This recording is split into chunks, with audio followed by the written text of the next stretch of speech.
புனித பீட்டர் கிரிசோலக்கஸ். இவர் 5ஆம் நூற்றாண்டு இத்தாலி நாட்டைச் சார்ந்த ஆயர். திரு அவைக்கு எதிரான பல தப்பறை கொள்கைகளை தகர்த்தெறிந்தார். தன் மறை மாநிலம் முழுவதும் மிக எளிமையான முறையில் திருப்பலி நிறைவேற்றி பொருள் தரும் வகையில் சொற்பொழிவாற்றினார்.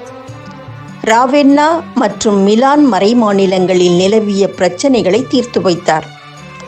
அந்தியோக்கியா நகரில் இருந்த இறையியல் பள்ளிக்கு தேவையான புத்தகங்களை எழுதி கொடுத்தார். அன்னை மரியின் மீது சிறப்பு பக்தி கொண்டிருந்தார். இவரது நூல்களிலும் மறை போதனைகளிலும் மரியன்னைக்கு சிறப்பிடத்தை அளித்தார். தம் இறையியல் நூல்களின் வழியாக பல குருக்களின் வாழ்வை மாற்றி இறை அழைத்தலை பெருகச் செய்தார். பல நாடுகளிடையே சமாதானத்தை கொண்டு வந்தார். ஒற்றுமையின்றி இருந்த அரசர்களை சேர்த்து வைத்து கிறிஸ்துவை ஏற்றுக்கொள்ளச் செய்தார். தன் மறை மாநிலம் முழுவதும் பல ஆலயங்களை எழுப்பினார். பல கல்விக்கூடங்களையும் இறையியல் கல்லூரிகளையும் நிறுவினார். சென்ற இடமெல்லாம் மக்களை ஒன்று கூட்டி போதித்தார். ஜபத்தின் முக்கியத்துவத்தையும் வல்லமையையும் வலியுறுத்தினார்.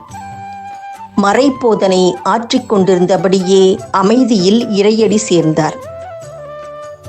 அருள் ஆளுமைகளின் வாழ்வில் காண்பது போல் பக்தி, படிப்பு, பணி இவை மூன்றும் நம் வாழ்விலும் இணைந்து செல்லட்டும்.